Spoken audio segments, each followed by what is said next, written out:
El título de la columna es Un abrazote, Gabo, entre comillas. Y lleva una capita que dice: por lo visto, nuestro verdadero destino está en la literatura epistolar. El 2 de noviembre de 1968, fecha de la anterior cita, la del el destino epistolar, se hallaba en plena efervescencia el boom, aquel volcán que lanzó al mundo las obras de grandes narradores latinoamericanos vivos.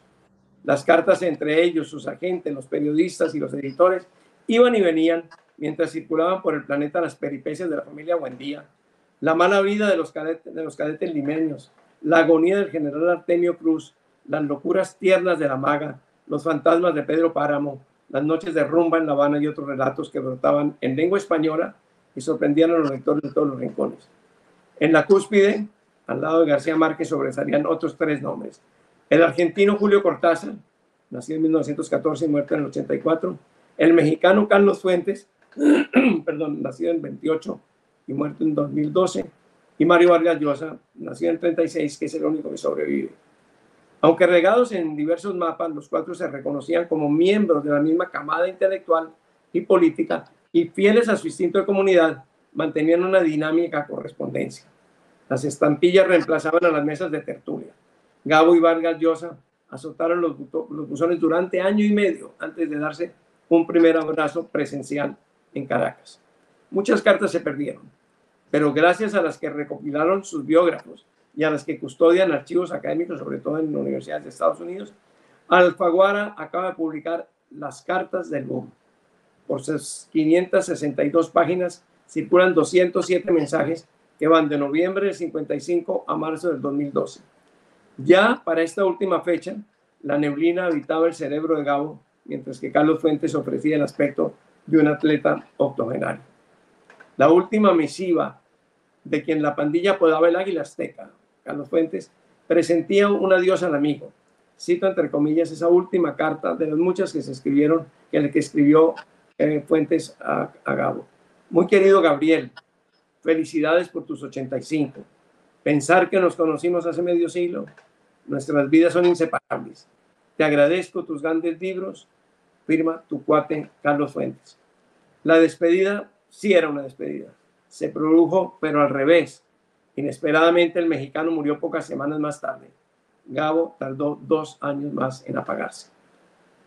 Al boom lo bautizaron así en 1966 y al cabo de 10 o 12 años de explosión se había extinguido como movimiento, pero no así su influencia ni sus resplandores, coronados por 2 perdurables premios Nobel. El prólogo de Las cartas, escrito por los 4 biógrafos del cónclave primordial, con admirable inteligencia, información y humor, podría ser la chispa final del volcán. Para los lectores colombianos, lo más atractivo es el correo de Gabo, donde calibramos el afecto por sus colegas y encontramos que el más cercano es Fuentes, amigo constante y generoso, a quien Gabo llama máster misérrimo, magíster querido, muchacho y hermanazo.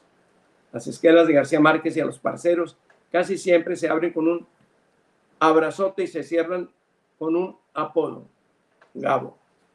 Su epistolario sigue el rastro de los agudos problemas económicos que atravesó Gabo antes de 100 años de soledad y los esfuerzos y ahorros que realizó como redactor publicitario, guionista de cine y televisión para consagrarse a escribir ficciones. Cuando pide un favor o agradece una palanca, ¿quién no pide un favor? ¿Quién no agradece una palanca? Es enormemente discreto y digno. Busca con ilusión una beca de escritor en alguna universidad de Estados Unidos, pero no la consigue, entre otras razones, porque el gobierno gringo lo veta por comunista. Imposible imaginar que años después la Universidad de Columbia lo vestiría de doctor honoris causa, un cónsul salamero le sellaría la visa y Bill Clinton lo invitaría a la Casa Blanca. Uno de los momentos más conmovedores del archivo de Gabo es la decisión que toma, aún bajo la incertidumbre de la suerte que correrá 100 años de soledad. No se sabía qué suerte iba a correr. Su juramento recuerda al de Bolívar en el Monte Sacro. Dice así: se acabaron los años de trabajos forzados, escribe Fuentes. A partir de ahora, aunque sea comiendo tierra, no haré nada más que escribir novela. Y así fue. Desde ese momento en adelante ya no más publicidad, ya no más televisión, ya no más... Bueno, hizo un guión de Malí aquí y sobre todo se dedicó a escribir novelas y cuentos. Cumplió. García Márquez no para de informar a sus amigos sobre el embarazo de Macondo. En octubre del 65, que aquí estamos ya en pequeños problemas. En octubre del 65 avisa que ya tiene el título y la primera mitad.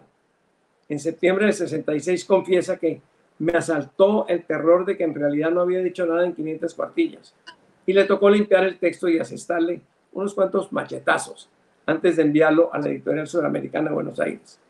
En marzo de 1967 afirma padecer un miedo de cucaracha ante la inminente aparición del mamotreto. Todavía no estaba seguro de que le iba a vivir bien o no.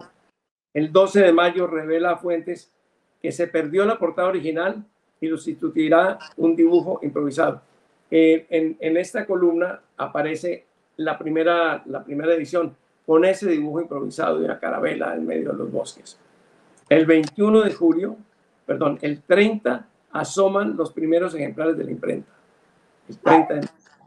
El 21 de julio recibe un mensaje de Cortázar que dice: acabo de leer 100 años de soledad y he pasado por una experiencias literarias más entrañables que recuerdo. Es la primera reacción que Gabo recibe realmente de su libro impreso y en la calle. Fuentes proclama mayúsculas: 100 años de soledad es una obra maestra. El 2 de diciembre se esfuman los temores del autor. Revela Felisa Carlos: 100 años sigue vendiéndose como salchichas. Cuando las vitrinas de las librerías argentinas exhiben el nuevo libro con una carabela selvática en la portada, el que está aquí, Gabo estaba abstraído en el otoño del patriarca. Había perdido largos meses de trabajo por equivocar el tono. En octubre del 65 descubre la clave y vuelve a comenzar. La novela, indica Vargas Llosa, debe ser el monólogo del dictador decrépito, despistado y sordo, como fue finalmente. Aún transcurrirán 10 años más antes de que se publique. Las cartas del boom son avaras en chismes y comedidas en lenguaje.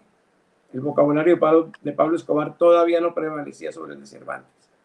Los cuatro compadres solían entrar en trances creativos y colectivos que una película, que un musical, que una enciclopedia narrada de dictadores latinoamericanos. Mientras pule 100 años y avanza en el otoño, Gabo empieza La Cándida de Heréndira y una manotada de cuentos raros. En diciembre del 68 viajan juntos a Praga Gabriel, Carlos y Julio. Todos vivían en ciudades distintas. El 15 de agosto de 1970 se reúnen todos en la casa de campo francesa en Cortázar. Será la última parranda. Alguien toma la única fotografía del cuarteto, una joya borrosa que está reproducida también en Los Danieles. El puñetazo de Vargas Llosa que noqueó a Gabriel en febrero del 76 es el pum que pone fin al boom. En adelante la correspondencia escasea. García Márquez deja de escribir recados y solo utiliza el teléfono. En marzo de 1974 había anunciado Fuentes que está terminando una casa en Cuernavaca y que piensa vivir allí por siempre jamás. Son sus últimas palabras en las cartas del boom. Esta vez no firma Gabo, sino Gabriel. Una esquirla: a España le conviene prolongar hoy el buen trabajo de Pedro Sánchez y la coalición de izquierda entre el PSOE y Sumar. Votar por el mozo conservatismo del Partido Popular o el neofranquismo pestilente de Vox es un volantín al pasado. Esa es mi columna y esa es mi modesta opinión sobre las votaciones que se celebran hoy en España.